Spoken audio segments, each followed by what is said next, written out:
Week 13, it is here. This is dropping the day of Turkey Day, so gobble, gobble. We're getting hot and heavy. Hope you're eating your full good old turkey, your gravy, your stuffing, all the fun stuff. Maybe you got, the cranberries in the can that nobody likes. Maybe you got those. Maybe you got some other fun things like that. I love the cranberries in the can. Shut up, Jesse. It's so funny. We make fun of my grandma who would always make this like Cool Whip fruit salad. So it would be like, yeah, that's the redneck fruit salad we have in my house every time. Listen, like, sometimes you grow up po, Jesse. Sometimes you grow up po and you like the ocean spray cran in the can, man. It's the best. It's the best. I was like explaining it to my wife. My wife's face is like, what are you talking about? I'm like, this is like a thing in our family. It's like, trust me, you don't have to eat it. It's okay. But yeah, we're hopping on to our running backs. As you can see, I'm hashtag CMC. Come back home. Come back to us, my baby. We need you. And Jeremy is hashtag Brees got me tweaking because, he might not play this week. So 2 of the top 6 running backs that were drafted, actually Brees was like top 3. 2 of the top 3 running backs that were drafted this season are just either in terrible situations with CMC, which we thought was never possible, and Brees might be missing some time. So there's that. J.K. Dobbins is potentially missing time. We don't know who's starting in Washington. So shenanigans, folks. It is shenanigans for the holiday season. I hope you're prepared for this. But yeah, how you feeling about all these running backs, Jeremy? You excited or are you a little bit nervous? Yeah, a little bit nervous. I wish my hashtag was Brees got me twerking. I do not wish to twerk, but it would certainly be a better situation than we're currently dealing with. But some of these running backs, you really want one of these top 10 guys, especially our 10th guy, spoiler alert, Chase Brown. I don't care about the matchup. Dominant this season. We got some really good guys to talk about at the top and then some not so good guys to talk about later on, but we'll talk about them all. Yeah, it is a really tough matchup. So if he can get through, I mean, he did it last time, right? Like last time out before the bye, he was still dominant in that matchup where it didn't really matter. So it's just like, you know what? You fire these guys in the elite workloads, and that's Chase Brown. So with that said, we are going to jump into our tier 1, the big boys of fantasy football, running backs 1 through 6. And that starts out with the God himself, Devon Achane, going up against Green Bay, RB1. Our number 2 running back, the actual RB1 in fantasy football, Saquon Barkley, going up in a tough matchup against Baltimore, but at this point, I don't think anyone cares. You're automatically you're not going to knock Saquon. He is what he is. Our running back 3 coming off of a down game, but it is Joe Mixon going up against the Jacksonville Jaguars defense. He is your number 1 running back. We will talk about him shortly. Our RB4, Jahmyr Gibbs, going up against the Chicago defense and stuff. So we'll see how that goes. Our RB5 is Bijan Robinson, and another tough matchup for these running back against the Chargers. And our RB6, Alvin Kamara, going up against the Rams. So how are you feeling about these top 6 running backs? And anyone you want to highlight, Jeremy?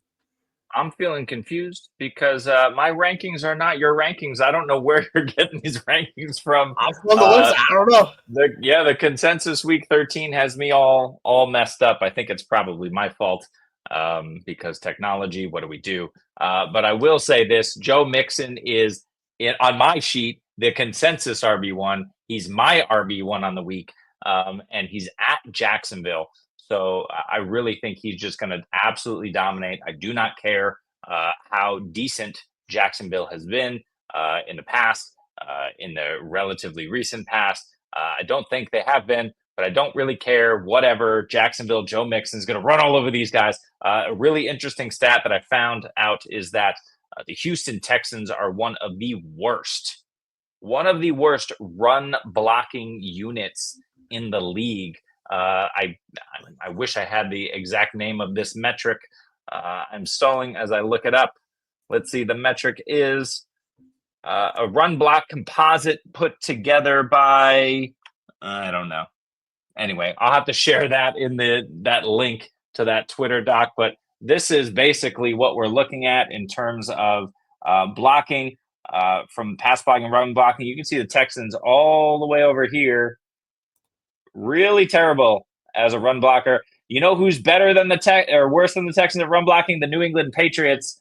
That's about it. They've been absolutely awful. Thank you, Jesse. I'm trying my best. It's not a great photo, but listen. Here's the thing: is that how have they been this bad at run blocking? Joe Mixon has been this good. I don't know, but I don't care. He's going to do it again. Yeah, it's a really good stat. Like you see it and you're like, oh, good. And then you're like, wait, what the heck? How is that? To your point, like you were surprised he's down that bad in the run blocking, right? Because he's been a lot better. So that it just speaks to the problems the offensive line They cannot keep CJ Stroud upright, and they can't block for Joe Mixon. So until that gets fixed, that offense is probably going to be very much the Joe Mixon offense. Nico Collins, the rest of those guys, we hope it's Tank Dell. But yeah, like if they don't get right this game, I'm going to be like, dude, I don't know what to do with the Texans. Like they might not even win that division at this point. We'll see how it goes. Yeah. Which is a somber thought. Let's go to our tier 2 guys that's going to start with our running back 7, Christian McCaffrey, who you're probably wondering, like, where the hell is Christian McCaffrey? He's right there, RB7. We saw last week without Brock Purdy, like, we thought CMC would just get a ton of volume and be good. That didn't really happen. He wasn't efficient. I still think he's not himself and he's not right, and that's kind of showing up in how he's playing because even when he was in Carolina in years past, it didn't matter who the quarterback was. He was just a monster.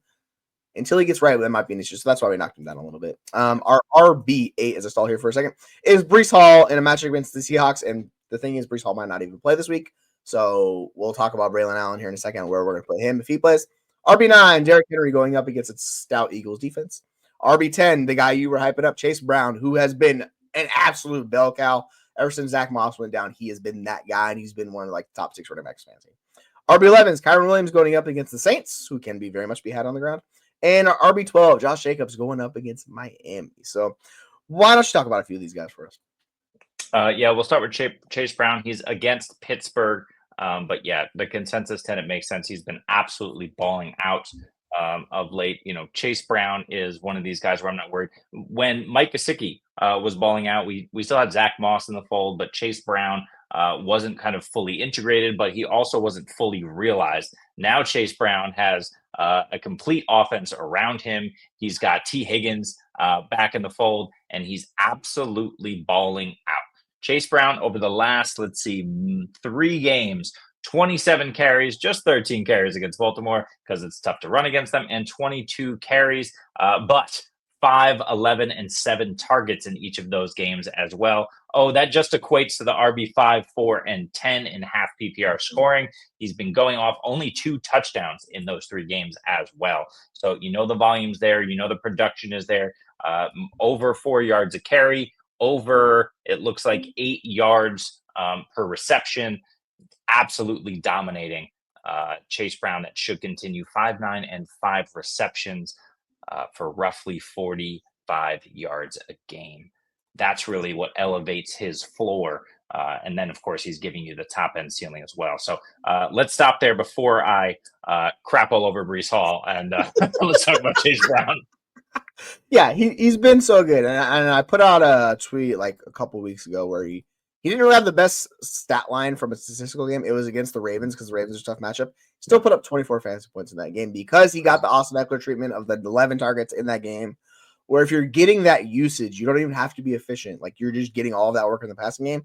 It makes your life so much easier for fantasy. So I get it. He's going up against Pittsburgh, but to your point, we probably could even raise him because a couple of these guys are in worse situations or timeshares are splitting. Like Kyron's not getting the touchdowns like we've talked about, where he's fallen off completely without those touchdowns. And the passing game usage just kind of dropped off a little bit for him too. So he's hitting from both ends. Where Chase Brown, on the other hand, is getting like every which way to score for fantasy. So that's why, you could talk about putting him above Henry, you could put him above Breece. Hell, you could put him above McCaffrey or Kamara, and I wouldn't even complain with Chase Brown. Like that's kind of where we're at with him. The one guy, Jacobs, is really interesting to me because of the Miami matchup. Their defense, like you look at all the stats and stuff, it might not seem like the best matchup, but we saw against San Francisco, like they were just relying on Josh Jacobs. And what's funny is they talked about the coach this week, and they were like, so you gave them this amount of carries. Are you going to do it again with him this upcoming week? And coach was like, you'll see. You'll have to find out when he plays. So it's like, I'm expecting another heavy workload game from Josh Jacobs. And if he gets that again, gets those touchdowns living right, like he could be another top 5 guy for you. So this range of running backs is really good. A lot of good players. So let me yell about Breece. Let me yell about Breece Hall before we move on. He missed practice he's set to miss practice this Wednesday. That's today, at least, for us. Wednesday is usually the vet rest day. So we're not typically so upset about that. The Jets do not have a Thursday or Friday game. I believe they're on Sunday. So none of that is typically concerning. But Jeff Ulbrich, the new Jets head coach, did say that he's hopeful Hall will play, but that Hall tweaked his knee and he's been given rest. This is especially concerning because the Jets were on bye last week. Right. And if Breece Hall is not rested up after a full week off, I don't know what the hell to do. So yeah, I mean, he's our RB8. He's my RB7. He's got a decent matchup. Seattle's pretty decent across the board, but they've been better against the pass of late. I'd love to see Brees Hall play in this game, but if not, I guess Braylon out. Yeah, like you're just gonna fire Braylon on and put him in kind of You like not. It's not 100% the same thing, but you got like 80-90% of Brees. And if Mhm. you're getting that from a guy with waivers, like that's money because we're talking about the Jeremy McNichols of the world and stuff like that. I would much rather play Braylon Allen because it's much better Sure. role and all that stuff. Let's go to our tier 3 guys. These are running backs 13 through 18, and it is led by your boy, Mr. Bucky Irving, RB13, going up against Carolina. And by the way, you have him much higher than that, and I do not blame you because he could go nuclear this game against Carolina defense. Who Expect it. it's just not good. They can't stop the run. They can't stop the pass. It is what it is with him. Our RB14 is James Cook going up against San Francisco. James Cook has kind of been that guy that's kind of on the weather, but he's been really good this year. He's just been a consistent high-end RB2 for you most weeks. It looks good. The next guy, Ken Walker, going up against the Jets defense, which has the name cachet. It's not the same defense that it was. I like Ken Walker a lot in this matchup. Our RB16, Jonathan Taylor, is probably the guy we have the biggest difference on in this matchup against New England. It should be a good game for him against New England, but he's consistently just been not lived up to expectations. So we'll see how that goes. The next guy is Chuba Hubbard, RB17, going up against Tampa Bay. They're tough on the ground, but Chuba Hubbard gets all the work you need. So if you're starting him, you're just going to play him. And the last guy in this tier is James Conner going up against the Vikings. And this is what we call a tough matchup with Conner because the Vikings are brutal against running backs. So this is why Conner ends up in this range. But for RB3 guys, do you want to just wax politically about Bucky, or do you want to hype up other guys in this tier? No, I'll skip Bucky. I'll give Bucky to you because Bucky was your guy long before he was my guy. But let's talk about James Conner and that Minnesota defense. Ivan Pace is now out. I believe it's a torn pec. He's out for a considerable amount of time, if not the rest of the season. Jamin Davis was recently signed. I think, according to Viking fans, he is going to start this game. If that's the case, then they're struggling. It's either him or Brian Asamoah, I think, over there in Minnesota. Neither of those guys are going to replace Ivan Pace in terms of what he can do against the run the waist flying all over the field. So it could be a very, very sneaky good game for James Conner. We will see, but they're still stout up front. And then the other one you mentioned, Chuba. I'm super high on Chuba this week. He's my RB13. I get it. Tampa has that front, but we know Chuba has been involved in the passing game as well. And Jonathan Brooks is due back, but it's much like the Isaiah Pacheco situation. I think Brooks back, he will simply be limited just because it's his first NFL game. With Pacheco, they're limiting him for a different reason, obviously, because they're going to they have Super Bowl aspirations for a third time in a row. But yeah, those two guys are super interesting to me. And then I will say with Jonathan Taylor, you want to play him in this matchup. It's a great matchup against my inept New England Patriots run defense, except over the last month, he's been the RB 35, 15, 28, and 35 and a half PPR scoring. The only time he was an RB2, he somehow got there with 114 rushing yards against those Buffalo Bills. We know you can run all over them. It's been a rough month. Look, can he do what he did against Buffalo? Absolutely. But if he doesn't score a touchdown, he's not an RB1 for you. It scares me with Jonathan Taylor. I have him all the way down at RB24 this week. Yeah, that's the one thing with Taylor because they're playing like a good matchup against the Patriots. But like, we'll see. It's just he doesn't have the same usages as the other guys in the passing game. So you need the running. I mean, with Richardson, they should just ground and pound these two guys just all day with Richardson and Taylor. Yes. 40 plus attempts between the two of them, maybe push 50. Like, you don't need to pass the ball much in this game, right? So that's the hope with Taylor. But this season's just been so boom bust for him. He's RB 23 on a points per game basis, under 14 points per game. And where he was going, he's been kind of an under the radar bust this season. So hopefully this is a get right game for him. If it's not, it's like, man, kind of what we talk about with the quarterbacks and juicy matchups they don't hit. It's the same thing with Taylor, man. It's like, show us, like, make it happen because it's going to get worse for you other than that. Let's go to our tier 4 as I stammer for a second to get through it. These are our running backs 19 through 24. They are headlined by Mr. Tony Pollard. And no one has been hyping him more than you, Jeremy, and you have been smashing on that call. So congrats to you for that hyping him. You are no surprise or highest on Tony Pollard this week. You have him as a high-end RB2, and I do not blame you because he's playing Washington, and that defense is not the best in the world. Our RB20, Aaron Jones, going up against Arizona.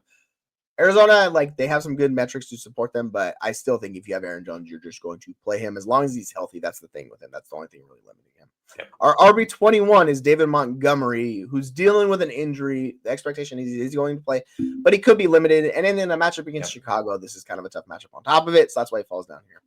Our RB22 is Tyrone Tracy going up against Dallas, but I'm going to be real with you that the Giants offense is atrocious right now, so the thought process is hopefully they just lean on Tracy, but he did fumble last week. He got benched. We'll see where he's at, so it makes sense why he's in this range. RB23 is Najee. I don't know what to do with Najee, to tell you the truth. And we can get into this Vince Cincy, and it's a good matchup, but it's just like this is why he falls in this range. And the last guy rounding out this tier is your Patriots running back, Ramondre Stevenson, number 24. So who do you want to kind of talk about in this tier? Let's start with Tyrone Tracy. You mentioned it. Really not a good game last week, but he was playing Tampa, and we just talked about the fact that Tampa Bay, not the greatest matchup against the run, but also Tommy DeVito's there. We don't know who's going to be quarterback for the New York Giants this week, but they are playing the Dallas Cowboys. You know who's terrible against stopping the run? The Dallas Cowboys. They're terrible at defense in general, but at least with Micah Parsons back there and Overshawn doing his thing, they have a pretty good pass rush, if nothing else. So yeah, I don't expect the Giants to be able to pass much. That means two things, regardless of who's behind center. It means they're going to try to lean on Tracy, and they're going to have to lean on Tracy when checking down in the passing game.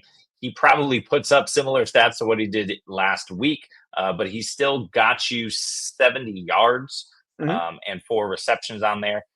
So it's something at least interesting. If he falls into the end zone against a very bad defense, it's possible he gets home for you.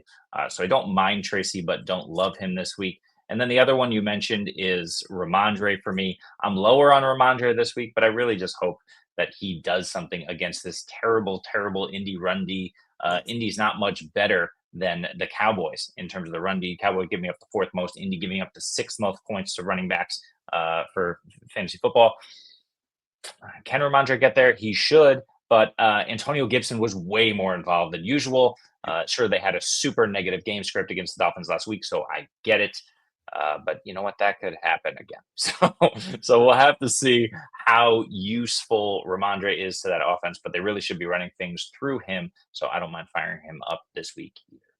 Yeah, both these teams, Indianapolis and Dallas, are bottom 5 in rushing yards allowed. The kicker for the Cowboys is they've given up 19 rushing touchdowns on the season so far, and they have the worst rushing EPA by a landslide. They're 0.13 per rush. The next team is 0.1 for the Giants. Like, it's a pretty big drop off for them. So that shows you like why the Cowboys are a really good matchup. It's just, I just wonder if they're going to get frustrated with Tracy because he fumbled a few times, kind of like they do there. Great, that's my one concern. If he didn't fumble, he would have got that touchdown on top of it to boost his score because that's what that's what Singletary got last week. So, yep, that's how it be sometimes when you fumble, you're going to lose your job. And hopefully that's not with Tracy because he looks like a fun, young, promising player. But, the Giants are completely in flux right now. We don't know how it's going to go. So that's an interesting game to watch. We're all going to see it on primetime. It's, it's Thanksgiving Day. So we will know bright and early on Thursday how this game turns out for those guys. You mentioned Najee Harris. Just to your point, after his bye in Week 9, he faced Washington, Baltimore, and Cleveland. Not exactly a great schedule there. Still getting the volume, but not necessarily getting the yardage. He gets Cincinnati this week. I think both of these running backs, him and Warren, could eat. Yeah, I think Warren's really interesting because he's like the passing down specialist. But yeah, like since he's been terrible both ways in the ground and like through the air, their defense just is not good. This is why you're seeing them have a negative record because Burrow's playing out of his mind and they still cannot win games. So yeah, you kind of want to just fire. Yeah, you want to fire both those guys up, right? Like you just fire Warren up, you fire Najee. I'm not sure how the usage is going to go out, but it's like it's a really good overall team usage of running backs. It's just no one's really going to get all the work, but you could flex them and you get decent games from them. Let's go to our tier 5 guys, where we start to get out of the RB2s and into the RB3s. These are running backs 25 through 30, where we start to have some serious questions about these guys. Rico Dowdle, we just talked about the Dallas offense being a disaster. He's going to get a lot of work. But yeah, this could be the Trey Lance-led offense. And if that's the case, like, I don't know how it's going to go for Rico. The Giants defense is not good. That's the one saving grace for him. So if you need to play him, you can flex him. I think you'd be fine. RB26, Rachaad White. I'm probably going to boost Rachaad White in rankings talking about this matchup against Carolina. It is really juicy. And even if Bucky gets the majority of the workload, I still think Rachaad White. Bucky's going to smash. Our RB27 is Kareem Hunt. This is the one that worries me a little bit because we don't know how it's going to go between Hunt and Pacheco because Pacheco is going to play in this game. We'll see how it shakes out between these two guys. it's a good matchup against Vegas, but we just have no idea how it's going to shake out between the two of them. So that's why it's interesting. RB28, DeAndre Swift going up against the Detroit Lions. And we don't got to talk about the Detroit Lions. Aaron's the one that's like just benched running backs against the Detroit Lions. If you have another play, you could probably go away from DeAndre Swift because the Lions are so ferocious up front and even in the passing game against them. RB29 is a guy that might play, might not play, is Brian Robinson going up against Tennessee today. He's practicing today. So the hopeful thing is that he plays. So to those Jeremy McNichols fans that picked him up, you might have to go elsewhere this week. Tennessee's defense is stout up front. Like they do have some good guys up there. So it could be a problem for Washington. But, in this role on that offense, like I don't mind Brian Robinson. As long as he's healthy, he's playing. And the last guy is someone we just talked about, is the other half of the fearsome duo in Pittsburgh. That's Jaylen Warren going against Cincinnati, and he rounds out this tier. So is there anyone you want to highlight in this tier 5 of guys? Yeah, let's talk about, and I've talked about this before, along with Bucky Irving, is Rachaad White at RB26. They're playing at Carolina. They should be ahead in this game. When they were ahead last week, Rachaad White only had one target for one reception for 10 yards. That was against the New York Giants, blowing them out. They might blow Carolina out, but Carolina's offense looked capable last week. Jonathan Burks comes back. Adam Thielen's in the fold. JT Sanders probably out.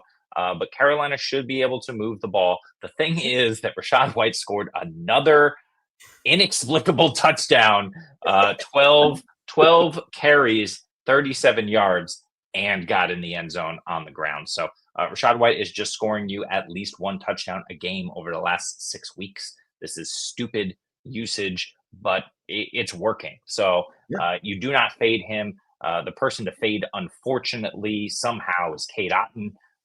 He's got a great matchup, and they can all get home this week, but it's also possible the Bucks blow out Carolina, much like they blew out the Giants again. Someone gets left out in the cold. It's either going to be White or Otton, in my opinion. White's been doing it.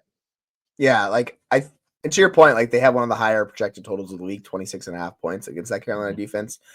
Now, Carolina's offense is projected to keep it semi-close, which is probably the most interesting thing. It's within a touchdown, so it might not end up being a blowout. And if that's the case, then White could get there. They all could get there. So I think there is a little bit of risk with Otton, but you kind of want, if it's a blowout, you want him and Evans to get home in the first half, because in the second half they're not going to rely on those guys in a blowout, right? Like we see teams do this all the time. So that's the one fear with those guys. But you're firing at Mike Evans because he's just a monster. Cade Otton, it's a little bit more interesting. So but Rachaad White, I'm playing him. The one thing about Swift is the guy I'm probably worried about the most, just because I do not want to play running back against Detroit Lions. But Swift has outs in the passing game, so you can get there too. Let's go to our tier 6 guys. Guys we're not super confident about. These are running backs 31 through 36. And this starts with a guy who is expected to not even play this week. That's J.K. Dobbins. He is our RB31. We are not sure how to kind of handle this backfield. We can kind of talk about this here in a second. It's going to be a mystery. There's a lot of guys involved. We will see how it shakes out. They're going up against Atlanta, so it is a match we could have. The next guy, and he's here by default because we don't know what to do with this backfield as well. This is Javonte Williams, the supposed RB1 in Denver, but let's be real. I don't know if they have an RB1. Going up against Cleveland. We'll talk about this backfield as well, too, because it's just chaos.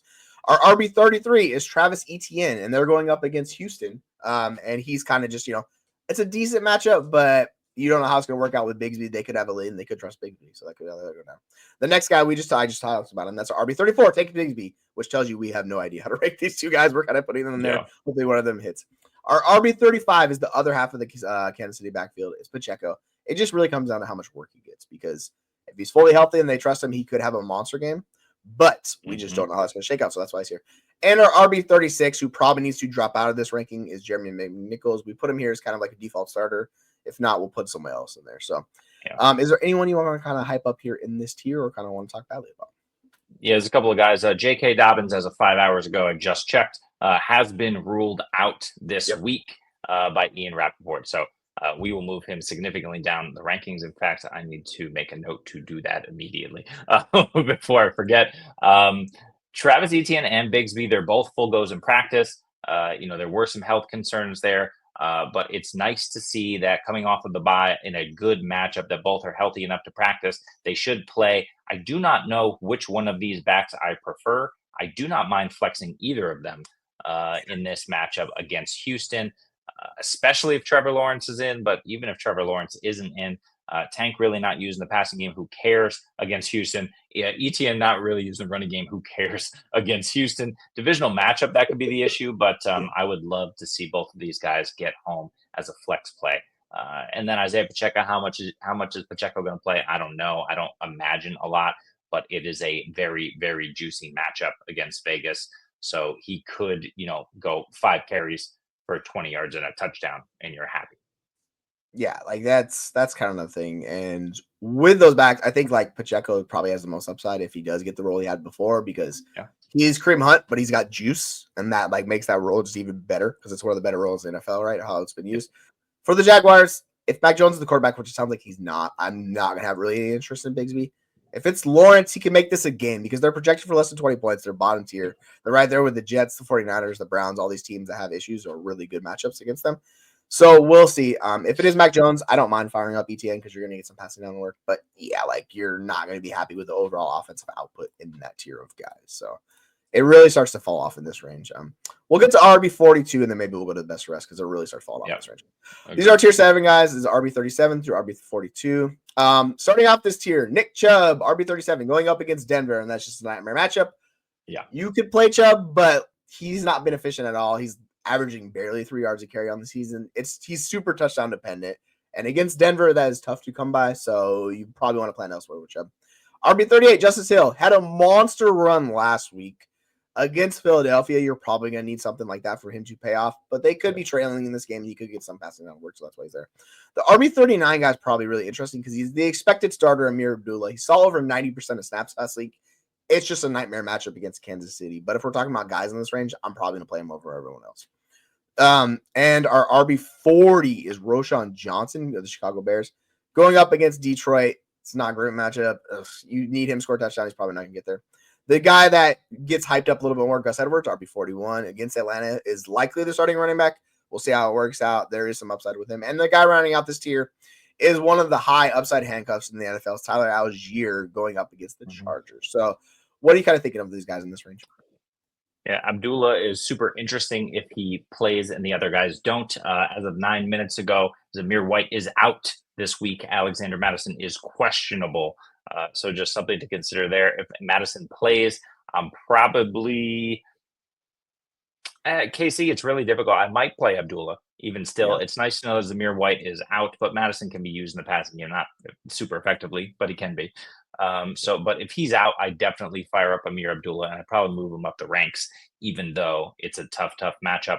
But you mentioned Justice Hill. Justice Hill is interesting because of how he got home and how he's sometimes utilized in the pass game. The problem is when we're talking about all the guys in this tier, who's worse. A worse matchup than the Philadelphia Eagles against running backs, just the Lions, Vikings, and Chiefs, who we already talked about. So it's really tough. But that makes it interesting because maybe Derrick Henry had struggles against Philly, and Justice Hill needs to be used more in the passing game, especially as the Baltimore Ravens try to catch up, which is what I expect in this game. They're going to be behind, I think. So, I'd play Hill in a pinch. Chubb, like you said, no. The rest of these guys, no thanks. Yeah, Chubb had 2 touchdowns last week? Like that just doesn't seem sustainable. Yeah. It's just unfortunately that offensive line's that bad and Chubb's just not himself. So unlike Dobbins, who's dealing with an injury, at least Dobbins looks explosive and like really good. He's kind of back to being close to himself. Chubb's not there yet. I don't know if he's going to get back to being that same player because that was a really severe knee injury. We'll see how it goes. All right, let's kind of go to the best of the rest here because there's a couple of guys we can kind of highlight and talk about as I've lost my ranking spot. Hey, there we are. We're back in it. So a couple guys to talk about. Jerome Ford, RB43, going up against Denver. He's the passing down back in Cleveland. We'll see how that works out against Denver. Devin Singletary, who got some work last week due to the fumble from Tyrell Tracy. So if you like that, you can play him. Audric Estime has popped up on occasion a couple weeks. Maybe he pops up this game against Cleveland. I doubt it, but you never know. There's Emmanuel Wilson. There's Ray Davis. There's Jalen Wright. Trey Benson down the list. Jalen McLaughlin. Jonathan Brooks is way down there. Is there anyone you kind of want to highlight in this 42 and beyond tier of players? No, I mean, we talked about Braylon Allen already. He's got the potential to play if Brees misses. He's at 57 right now. He will shoot up rankings, like you mentioned. Sean Tucker is at 59. He remains interesting. We talked about how much we love those other 2 backs, but in a game that could be a blowout, we saw him get the goal line carry inexplicably as Bucky was tackled on the 1 yard line. Just give it to Bucky again. Give it to Bucky again. But Sean Tucker got into the end zone. It could happen again in a really, really good matchup there.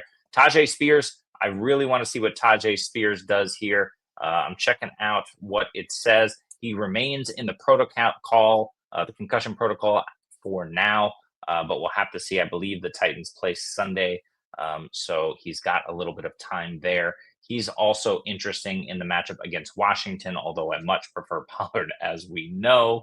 Yes. But yeah, that's about it. I mean, none of these guys. You mentioned the other guy, Devin Singletary, who is not bad here just because the matchup is so good, and Tracy needs some help from someone. Might as well be Devin Singletary. Hey, I mean, Trace can't do it. Singletary has proven that he's more than capable of doing it. Because, like, from a stats basis, they're very similar, even though Trace looks like the more explosive player. But if you look at the stats and metrics, like, it's pretty similar players. And yeah, to your point, like, if Spears misses, Pollard becomes like a must-start player because his role jumps into like what Amir Abdul's last thing, where it's like 90% of snaps. He's getting all opportunities. So yeah, that's a bell cow, baby. That's what I'm talking about. Yeah. So that's our week 13 running back rankings, folks. We're firing through them. We're hoping, hoping this is the week you make the playoff push. So yeah, this show comes out Thanksgiving. So I just want to say, I hope you enjoy your holiday season and you, the family, and all the good times. From FFU to you guys. So thank you for joining us, spending time with us, because we very much appreciate it. That's why we do this stuff, because we love it, and we hope you enjoy it as well. So on that note, I think we're gonna head out. So we're gonna get ready for the holiday, and go eat some fun stuff and enjoy. So for myself, for Mr. Brees got me twerking, Mr. Aaron NC, we will see you later on in the week as we do the Saturday fun fantasy football roundtable show. So from then, we'll see you then. So take care, folks. Listen up.